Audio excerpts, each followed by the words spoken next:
해 주시겠습니다. 예수 그리스도 이름으로 하나님의 말씀 증거하겠습니다. 하나님의 말씀 로마서 12장을 찾겠습니다. 로마서 12장 로마서 12장 11절을 보시겠습니다. 로마서 12장 11절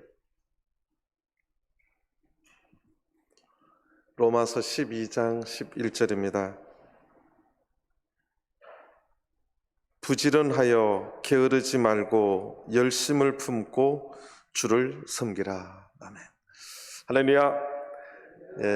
오늘 2021년 새해 첫 안식일입니다. 2021년 새해 하나님의 은혜와 하나님의 평강이 우리 전주교회 모든 성도님들과 성도님들 가정에 함께 하시길 바라고, 우리 전주교회도 하나님의 돌보심과 성령의 충만한 역사가 늘 함께하게 되기를 간절히 소망합니다. 새해 첫 안식일 예배인데 그래도 우리 서로 인사를 한번 했으면 좋겠습니다. 우리 믿음 안에서는 주 안에서를 넣으면 참 좋습니다. 그래서 주 안에서 새해 복 많이 받으십시오, 그렇게 인사하겠습니다. 우리 옆에 분들하고 가족이더라도 한번 인사를 하겠습니다. 인사하겠습니다. 주 안에서 새해 복 많이 받으십시오. 주 안에서 새해 복 많이 받으십시오. 매년 새해 첫 예배는, 첫 안식일 예배는 우리 전주교회의 규정대로 임직자 헌신 예배로 이렇게 드려지고 있습니다.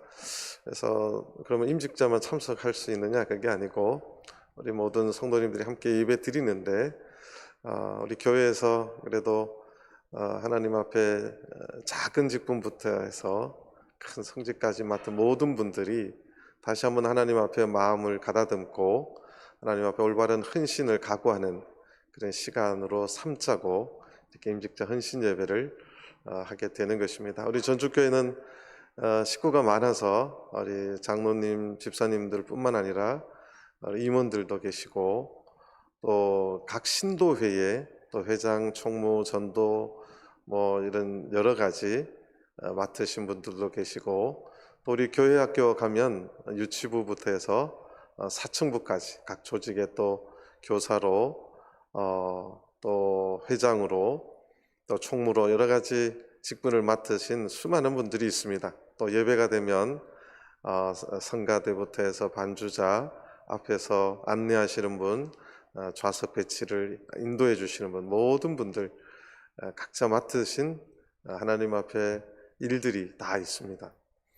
또 보이게 보이지 않게 또 수고해 주시는 우리 전도 신방팀 우리 장로님들, 또 각자 다 또 맡은 하나님 앞에 사명들이 있습니다. 우리가 그것을 올 새해에 우리가 또 새로 각오를 하며 그런 시간을 다지는 시간이 되었으면 좋겠고, 또 우리 성도님들도 하나님 말씀을 통해서 새해 새로운 결단을 하는 그런 오늘 예배가 되었으면 좋겠습니다.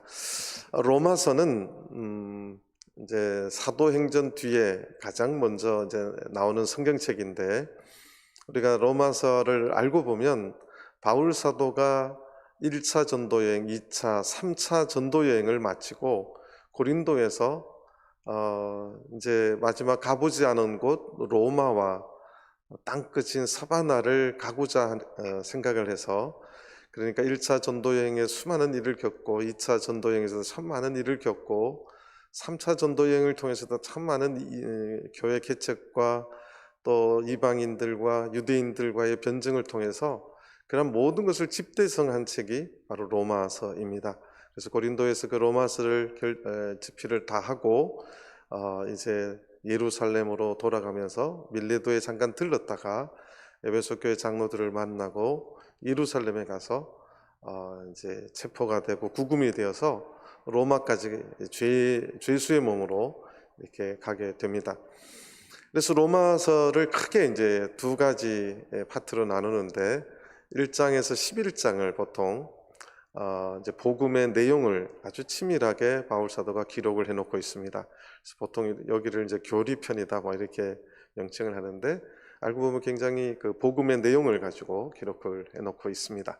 그리고 12장부터 16장은 그렇게 주님의 복음을 믿고 하나님의 귀한 성도가 되신 분들의 삶의 실천을 어떻게 살아야 될 것인가, 그 적용을 기록해 놓고 있습니다. 그래서 이 부분은 우리가 어떤 실천을 하며 살아야 될 것인가를 기록해 놓은 파트인데, 그 첫 부분이 12장의 내용입니다.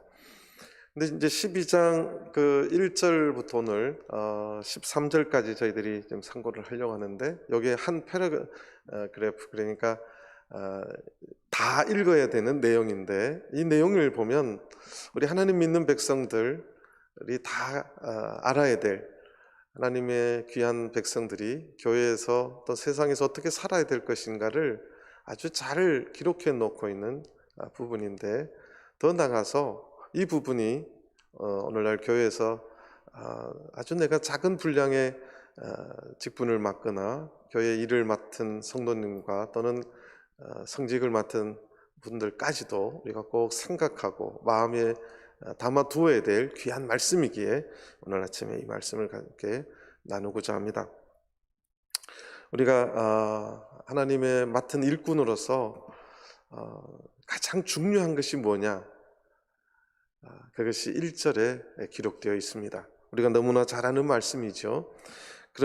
그러므로 형제들아, 내가 하나님의 모든 자비하심으로 너희를 권하노니 너희 몸을 하나님이 기뻐하시는 거룩한 산제사로 드리라. 이는 너희의 드릴 영적 예배니라.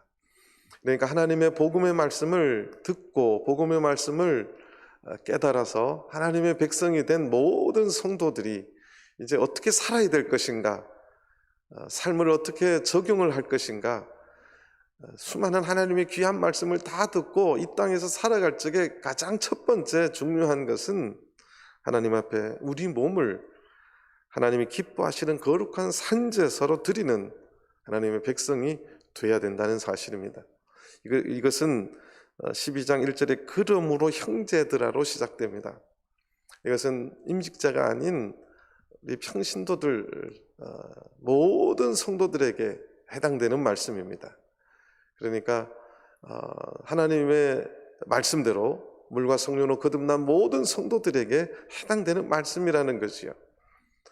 우리가 하나님 말씀을 듣고 이제 믿음 생활을 해야 되겠다 생각한 모든 분들에게 가장 중요한 삶의 실천은 뭐냐? 하늘나라 갈 때까지 이 땅에서 우리가 어떻게 살아야 될 것인가? 그것은 우리의 몸을 하나님이 기뻐하시는 거룩한 산제사로 드려야 된다. 우리의 몸을 하나님이 기뻐 받으시는 그 거룩한 산제사, 그거로 드려야 된다는 거예요. 바쳐야 된다는 것입니다.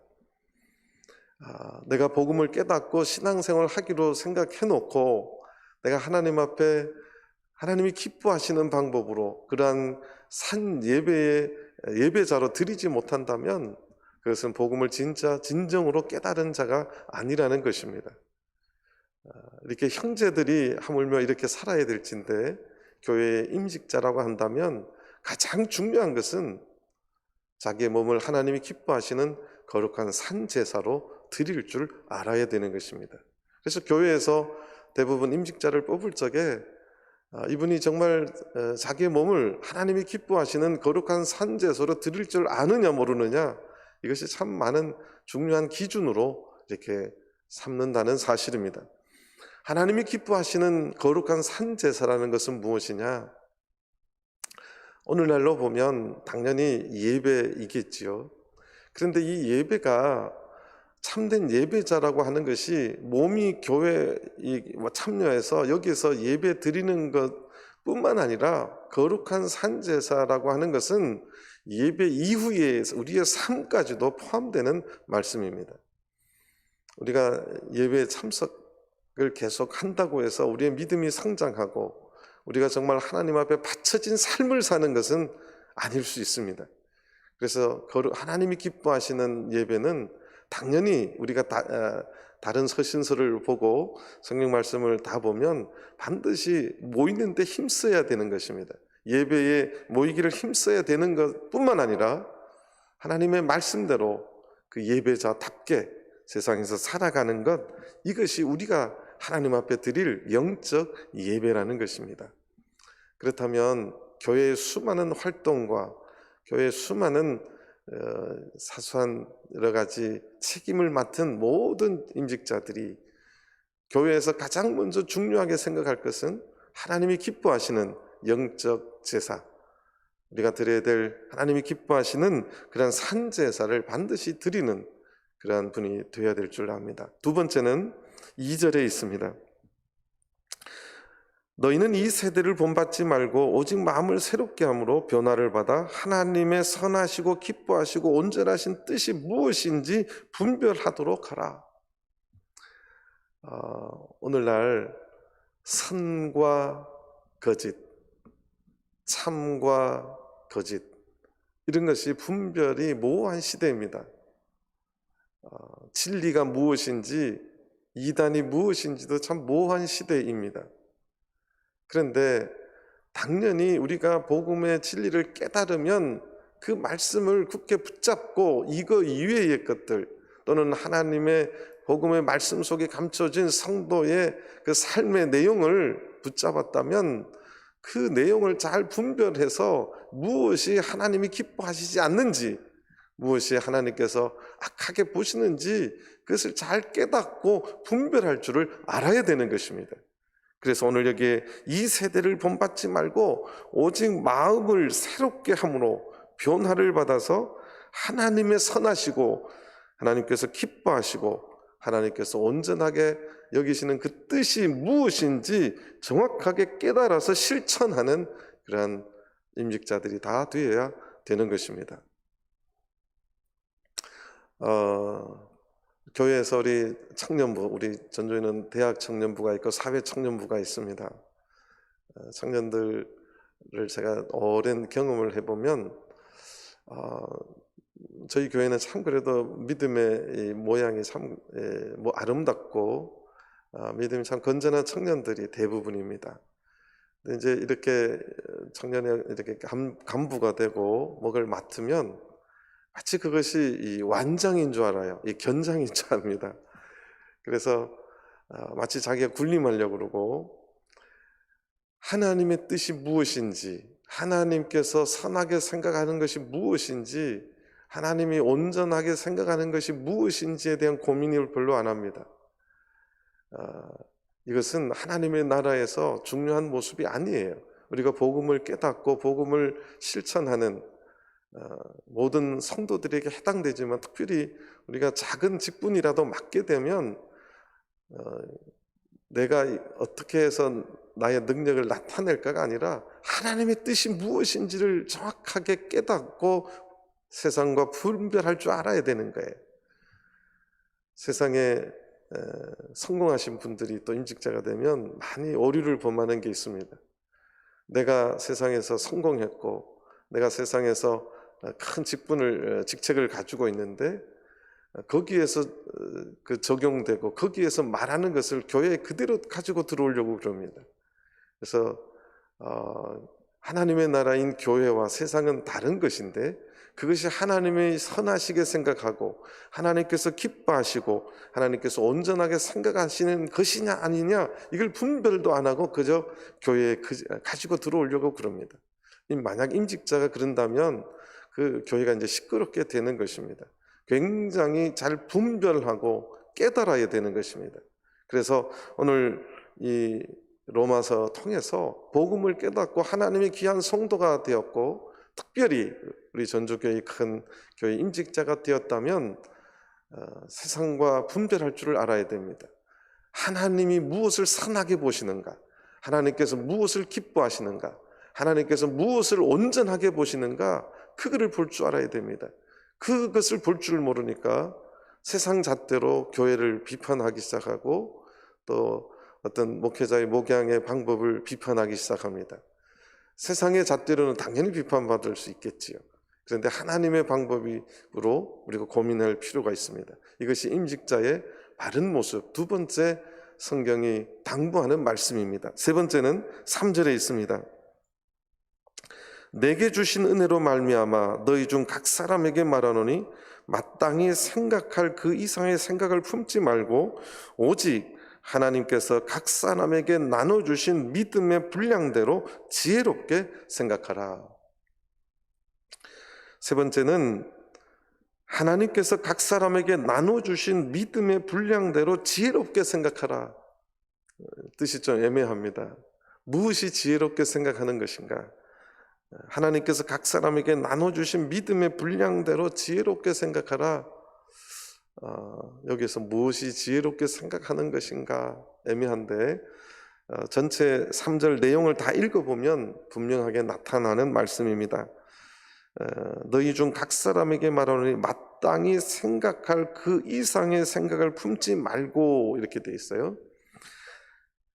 그 이상의 생각을 품다, 그 이상의 생각을 품다가 한국말은 이렇게 하나의 이렇게 긴 이렇게 문장 같이 되어 있는데 헬라어 단어는 딱 한 단어예요. 한 단어인데 그 단어도 좀 깁니다. 그 이상의 생각을 품다. 헬라 단어의 정확한 원어의 뜻은 뭐냐면 자신을 과다하게 평가하다, 그 뜻이에요. 자신을 과다하게 평가하다. 그 다음에 거만하다, 교만하다, 이 뜻입니다. 그러니까 각 사람에게 하나님께서 믿음의 분량대로 다 은사를 주셨는데 그 은사를 내 은사, 어떻게 보면 내가 가지고 있는 이 직분을 과대평가하고 거만하게 생각하고 그렇게 하지 말고 지혜롭게 생각하라, 그 뜻입니다. 고린도전서에 보면 은사 때문에 교회가 시끄러웠던 부분이 있습니다. 거기서도 바울 사도가 똑같은 말을 했어요. 은사를 가지고 은사가 이렇게 다양하게 나타날 때 고린도 교회 사람들이 자기 은사가 최고라고 생각했어요. 다른 사람 은사를 무시하기 시작했습니다. 내가 가지고 있는 은사가 최고야. 내가 가지고 있는 은사가 최고야. 또 직분도 마찬가지입니다. 내가 가지고 있는 직분, 그걸 가지고 다른 분야의 일들을 자꾸 방해하려고 그러고 내가 존재함을 각인시키려고 그러고 저는 이런 분을 자아실현을 교회에서 하려고 한다고 제가 이야기를 합니다. 우리가 이제 뭐 학교에서 보면 우리 인격과 인성을 이야기할 때 인간이 행복해지는 것은 자아실현을 할 적에 행복해진다, 이렇게 말하죠. 교회는 하나님의 뜻이 펼쳐져야 되는 것이지 내 자아가 실현되는 것이 아닙니다. 근데 이제 뭐 어떤 직분을 맡고 은사를 가지고 있으면 자기 은사가 최고인 줄 과대평가하고 거만하게 생각합니다. 이 문제를 지금 지적하는 겁니다. 또 직분도 마찬가지입니다. 성직도 있고 많은 직분도 있는데 교회마다 문제가 되는 교회를 보면 어떤 직분을 가진 분이 그거를 통해서 성도들을 힘들게 합니다. 자기를 왜 힘들게 하냐 하면 결국은 자기를 과대평가하고 거만하게 하기 때문에 힘들어지는 것이지요. 그래서 오늘 성경은 그 이상의 이 자신을 거만하게 생각하고 과대평가하는 것을 마음을 품지 말라는 거예요. 하나님께서 각 사람에게 나눠주신 믿음의 분량대로 지혜롭게 생각해야 된다는 것입니다. 지혜롭게 생각하라는 말에는 전체 성경을 보면 두 가지 의미가 있어요. 겸손하라는 거예요. 직분을 받은 분일수록 겸손하라는 거예요. 그리고 직분을 갖고 은사를 가진 분들이 그 은사를 가지고 남을 유익하게 할 줄 알아야 되는 거예요. 내가 임원의 직분을 받았으면 그걸 가지고 성도들을 유익하게 할 줄 알아야 되는 것입니다. 그것이 고린도전서에 나오는 내용입니다. 그러니까 임직자가 되면 교회에서 자기의 직분과 또는 은사를 과대평가하고 그렇게 군림하는 모습이 아니라 성도들을 유익하게 하고 지혜롭게 생각해서, 혹은 은사가 없고 직분이 없는 분들을 돌볼 줄 알고 그들에게 유익하게 실천해 가는 것, 이것이 지혜롭게 생각하는 삶의 모습이라는 겁니다. 저는 우리 전주교회가 그런 교회가 되기를 간절히 바랍니다. 하나님께서 교회에서 뭔가를 맡았다고 막 그 이상의 생각을 품고 거만하게 생각하고, 이것이 아니라 더 겸손하게 지혜롭게 그렇게 실천해 가는 저는 전주교회 귀한 임직자들이 다 되시기를 또는 교회 교육에서 수고하는 모든 교사들 또는 책임 맡은 청년들이 다 되시기를 간절히 바랍니다. 네 번째는 4절 5절에 기록되어 있습니다.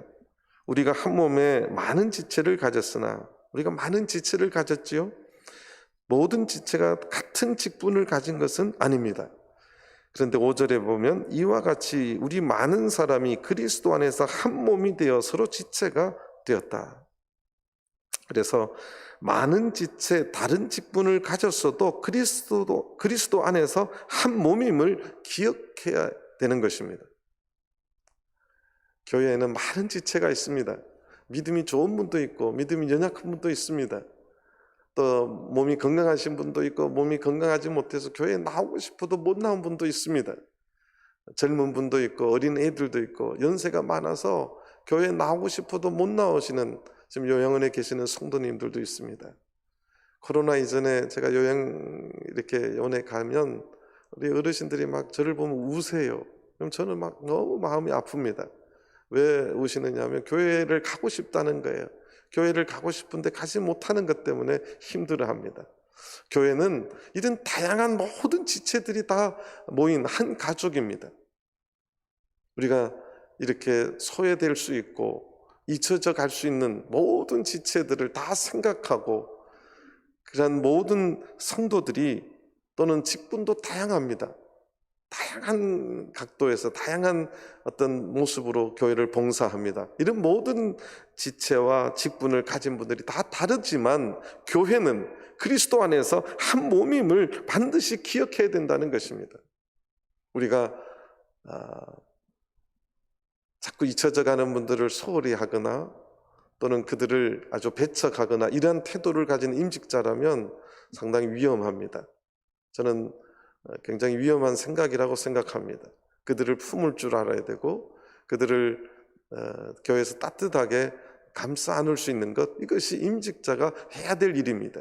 그것을 오늘 성경에서 말하는 것입니다. 다양한 지체들이 있고 많은 지체들이 있고 같은 직분을 가진 것이 아니기 때문에, 그래도 우리가 분명히 기억해야 될 것은 그리스도 안에서 우리는 한 몸이 된 지체라는 것, 이것을 꼭 기억하는 임직자들이 다 되시기를 간절히 바랍니다.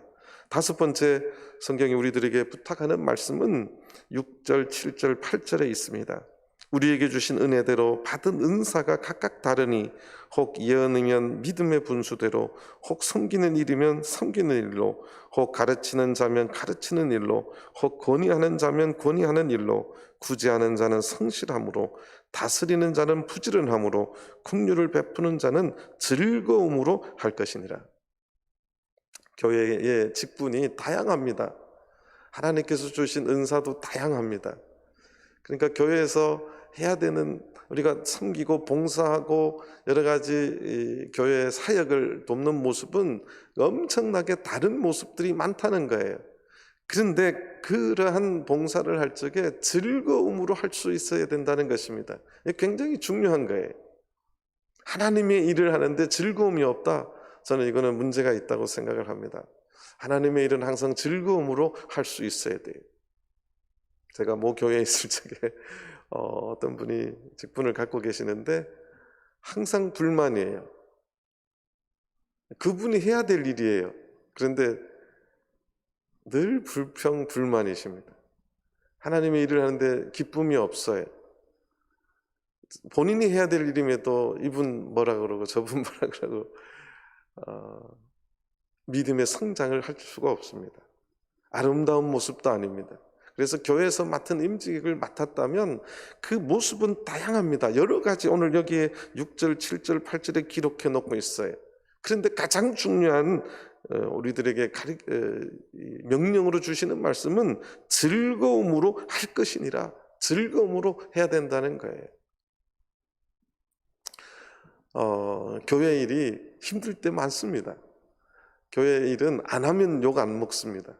교회 일을 하기 시작하면 이런 말도 들어오고 저런 말도 들어오고 저런 말도 들어오고 막 뒤통수에서도 오고 뭐 별소리가 다 들립니다. 왜냐하면 그분 입장에서 생각하기 때문에 저는 그렇다고 봐요. 이게 하나님의 나라에서 하나님의 일을 어떻게 할 것인가를 넓은 마음으로 또 포괄적인 모습으로 보면 그렇게 생각하지 않을 텐데 자기의 그 좁은 입장에서 정말 우물한 개구리 같은 입장에서 보니까 이제 이상한 각도로 보이는 거지요. 그런데 일을 하시는 분들은 그런 말을 들음에도 불구하고 하나님 앞에 정말 기쁘고 즐거운 마음으로 섬기고 봉사할 줄 알아야 됩니다. 근데 참 재밌는 것은 그렇게 늘 비판하는 분이 이제 그 직분에 앉았어요. 다른 분이 막 이렇게 이런 말 저런 말 하니까 저를 찾아와요. 목사님, 누가 나한테 이런 말 하는데 이럴 수가 있어요? 그래서 제가 속으로 많이 웃었습니다. 본인도 다른 분한테 그런 말을 늘 하셨던 분이세요. 그런데 그래서 이게 어떤 직분도 고루고루 이렇게 해볼 수 있는 것이 참 필요하구나 이런 생각도 해봤습니다. 그래서 우리가 교회에서 성업을 할 적에 그래서 이제 두 번째, 세 번째가 참 중요한 거예요. 그래서 이게 하나님이 선하시고 기뻐하시는 것이 기준이어야 되지, 인간이 기뻐하고 내 시각으로 기뻐하고 이러면 자꾸 나부터 이제 남이 일하는 것에 대해서 이상한 말을 하기 시작합니다. 그것이 그리스도 안에서 선한 뜻이라면 우리 모두가 공감할 수 있고 우리 모두가 손잡고 할 수 있는 일이 될 수 있는 것입니다. 그렇게 할 적에 우리 모두가 즐거운 마음으로 기쁘고 정말 참 이렇게 하고 싶은 마음이 저절로 생기는 그런 교회가 될 줄로 생각합니다. 저는 우리 전주교회가 모든 일들을 맡은 분들이 즐겁게 섬기고 봉사할 수 있는 그런 교회가 되기를 간절히 바랍니다. 그것이 오늘 성경이 우리들에게 주시는 귀한 말씀입니다. 여섯 번째는 이제 소소한 것들을 한 4가지를 바울 사도가 기록을 해놨는데요. 그 핵심적인 말씀은 11절에 있습니다. 부지런하여 게으르지 말고 열심을 품고 주를 섬기라. 교회 일을 게으르게 하시는 분들도 있죠. 자기 집 일은 엄청 부지런하게 열심을 품고 하는데 교회 일을 게으르게 열심을 품지 않고 하시는 분들도 있습니다. 그런데 오늘 성경은 하나님의 직분을 맡고 하나님의 집에서 봉사하는 일을 한다면 반드시 부지런하고 게으르지 말고 열심을 품고 주를 섬기라고 말씀하고 있어요. 저는 우리 전주교회 2021년 새 임직자 예배인데 우리 전주교회의 수많은 책임과 직분을 맡은 모든 분들이 하나님 앞에서 오늘 마음으로 맹세하는 시간이 되었으면 좋겠습니다. 올해는 내가 열심을 품고 부지런하고 게으르지 않고 주님을 섬기겠노라고, 그것이 임직자 헌신 예배를 하는 의미라고 생각합니다. 그 첫 번째 소소한 것은 첫 번째 9절입니다. 사랑엔 거짓이 없나니 악을 미워하고 선에 속하라. 왜 이 말을 했는지 제가 바울 사도의 그 마음을 이해해 보려고 깊이 생각을 해봤어요. 결론은 선에 속하라는 거예요. 선에 속하라. 하나님의 일을 부지런하고 게으르지 말고 열심을 품고 주를 섬겨 나갈 적에 왜 선에 속하라고 말할까? 왜 선에 속하라고 말할까? 이게 이제 바울 사도가 수많은 교회를 목양하고 수많은 교회를 개척하면서 교회가 세워지고 직분을 맡으면 그 선이라는 것은 여기서 성경에서 말하는 선은 절대적인 선입니다. 그런데 교회에 이렇게 있다 보면 절대적인 선이 아니라 친분 관계로 친해집니다. 그것이 선인 줄 생각해요. 그게 무슨 말이냐면 저 사람 나하고 친해요. 저 사람 내가 좀 미워해요. 근데 하나님의 입장에서 보면 저분이 옳은 소리를 하고 있고 사실 이분이 틀린 말을 해요. 그런데도 교회에서 생각할 적에 나하고 친한 사람 편에 섭니다. 이건 선에 속하는 게 아니에요. 그래서 앞에 이런 존재를 담습니다. 사랑엔 거짓이 없나니. 그래서 이 문장이 너무너무 깊이 있는 문장이다. 내가 저 형제 사이가 좋은 거 그건 사랑인데 하나님의 뜻을 판단하고 할 때는 무엇이 선한 것인가, 그 선에 속하기 위해서는 친한 내가 좋아하는 그 사람 편에 서는 게 아니라 하나님의 뜻이 무엇인지를 아는 선한 편에 속해야 되는데, 사랑은 그렇게 내가 친하니까 이것에 속하는 게 아니라는 거죠. 사랑은 거짓이 있어서는 안 된다는 거죠. 그래서 사랑은 거짓이 없나니 악을 미워하고 선에 속하라는 겁니다. 바울 사도의 말이 좀 지나칠 수도 있어요. 우리가 선에 속하지 않는다면 그거는 악을 미워하지 않는 겁니다. 교회 일을 하다 보면 자꾸 친분 관계, 나하고 친하니까 끼리끼리 이렇게 갑니다. 그러다 보면 어떤 우를 범할 수 있느냐? 그 사랑이 하나님 보시기에 악해 갈 수 있습니다.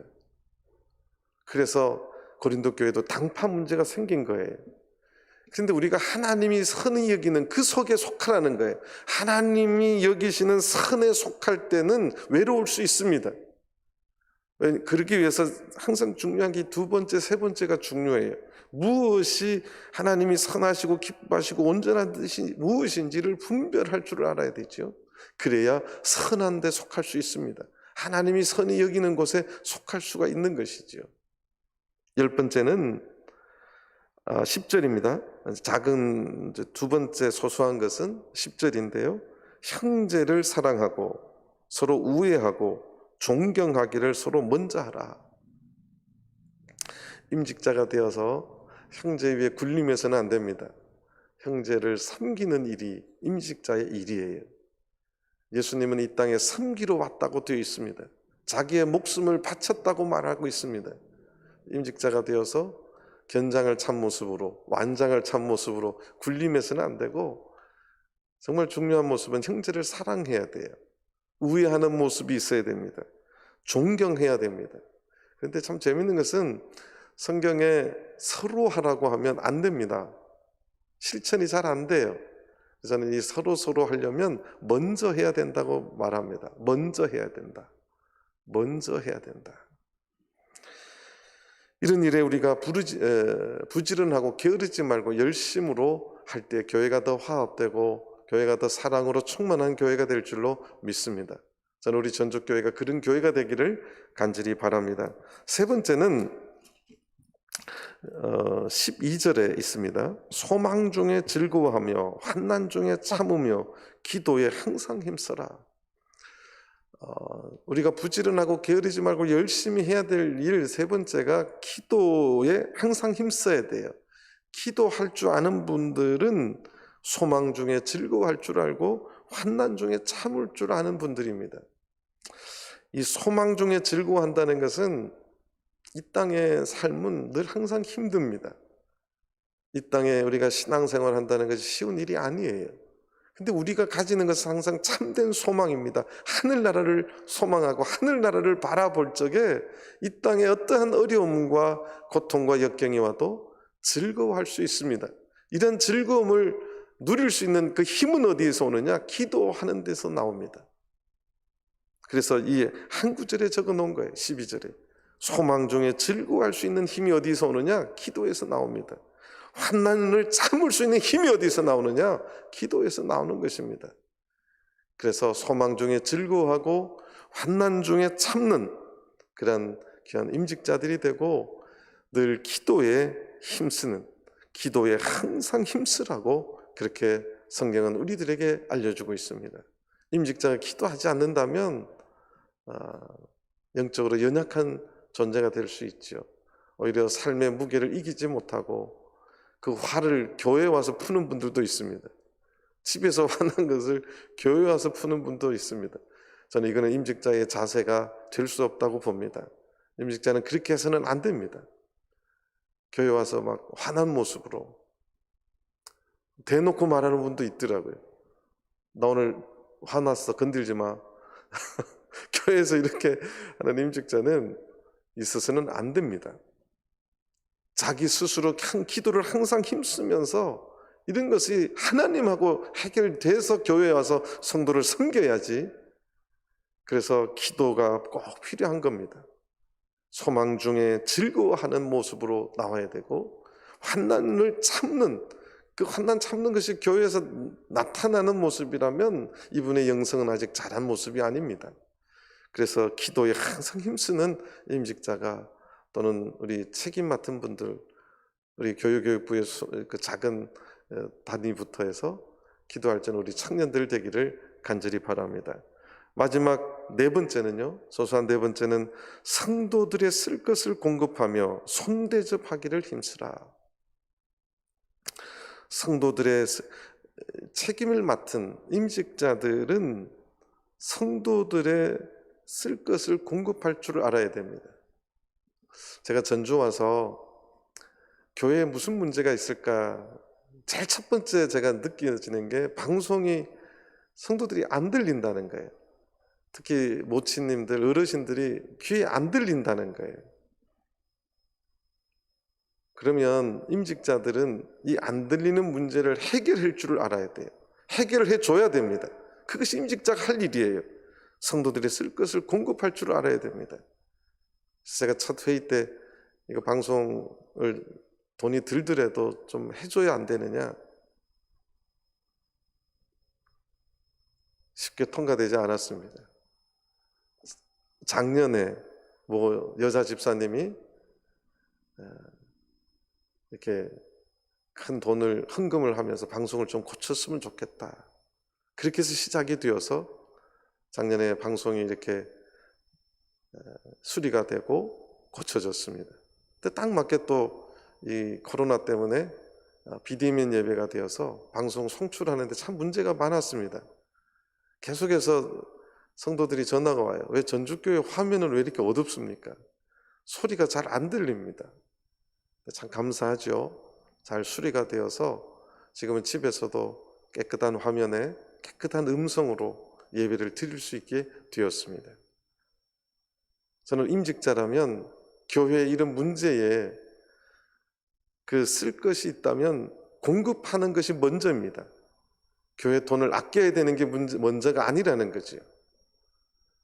교회 성도들이 필요한 것이 있다면, 성업에 필요한 것이 있다면 반드시 먼저 공급하는 것이 먼저입니다. 그걸 자꾸 다른 것으로 생각하니까 하나님의 선하시고 기뻐하시고 온전하신 뜻이 무엇인지를 분별할 수 없으니까 세상 내가 다니는 회사에서는 그런 거 다 돈 아끼더라, 이게 우선이지요. 이러니까 공급하는 게 자꾸 뒤로 처집니다. 교회는 그래서는 안 된다는 거죠. 성도들이 필요한 것이 있다면 교회 책임 맡으신 분들이 가장 먼저 공급할 줄 알아야 됩니다. 그 다음에 손대접하기를 힘쓰라. 손대접하기를 힘쓰라고 되어 있습니다. 손님 대접하기를 힘쓰라는 거죠. 교회 임직자가 되면 우리 교회 수많은 손님들이 외국이나 다른 교회에서 왔다 갑니다.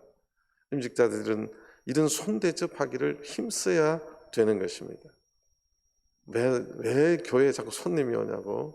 제가 모 교회에 어떤 분이, 그때 그분이 이제 집사님이셨는데 그 교회가 이제 수도권에 있다 보니까 외국 손님들이 참 많이 왔어요.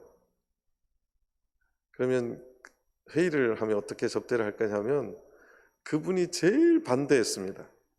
왜 교회가 예배드려야지 외국 손님 접대하는데 자꾸 그렇게 돈도 쓰고 그렇게 하냐, 늘 반대했습니다. 그래서 교회가 참 힘들었어요. 정말 힘들었어요. 근데 그분이 대만을 방문을 했습니다. 대만을 방문했는데 처음 보는 사람들, 그냥 처음 보는 사람들이고 말도 다른데 참예수교회 한 성도라고 그렇게 따뜻하게 대해줬어요. 근데 이제 문제가 터졌습니다. 그분이 음식이 이제 기름지고 바뀌니까 완전히 이제 배탈이 났는데 날이 또 너무 뜨거우니까 열을 먹으셨어요. 그래가지고 막 고온으로 막 40도까지 올라가고 힘들게 되었습니다. 근데 그 교회 성도들이 병원에 가서 치료해주고 또 이 방문한 교회에서 그 사실을 그 다음 방문 교회에 전화를 해서 한 집사님이 어렵게 됐고 이렇게 됐으니까 좀 이렇게 배려를 해달라. 그래서 그분이 한국에 올 때까지 모든 교회가 그분을 위해서 열심으로 접대해주고, 그래서 이분이 갔다 와서 감동을 받았어요. 감동을 조금 받은 게 아니라 엄청 크게 받았어요. 그래가지고 그 다음에 외국 손님이 오는데 이분이 공항부터 가서 프랜카드 들고 환영하고 온 그분들이 다닐 때 다 매일 같이 다녀주고 식사 접대하고 공항에 갈 때 잘 가라고 울면서 보내주고 이렇게 변했어요. 사람이라는 것이 그렇게 하면 안 되는 거죠. 자기 입장에서만 생각하는 거, 하나님의 선하시고 그 기뻐하시고 온전하신 뜻으로 판단한 것이 아니라 그동안은 자기 입장에서만 본 거예요. 그러다가 자기가 당해보니까 이게 교회라는 게 이게 사랑이구나, 이걸 깨달은 거죠. 그래서 성경은 손대접하기를 힘쓰라 이렇게 말해놓고 있는 거예요.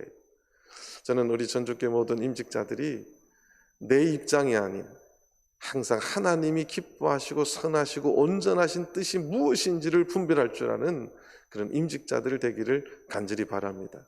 하나님은 이러한 임직자를 기뻐하실 줄 믿습니다. 그래서 저는 전주교회가 올 한 해 동안에 더 신앙생활하기도 행복하고, 저는 교회 오면 행복해지기를, 성도들이 세상에서는 힘들고 어렵다가도 교회 오면 행복해지기를 간절히 바랍니다. 행복해지고, 지금 회당에 굉장히 춥습니다. 다음에 우리가 만약 회당을 지면 회당도 좀 겨울이 되면 따뜻해질 수 있는 그런 회당을, 교회 오면 좀 편안하고 행복하고 늘 서로 사랑으로 하나가 되어 있고, 그래서 하나님을 거룩하게 예배하고 기쁨으로 찬양하고 서로 형제 자매들을 돌봐주는 그런 교회가 되기를 간절히 바라고, 이러한 일에 앞장서는 저는 임직자들이 되기를 간절히 바라고, 올 한 해 동안에 우리 모든 성도님들 가정에 하나님의 은총과 축복이 함께하기를 간절히 바랍니다. 다 같이 묵도하시겠습니다.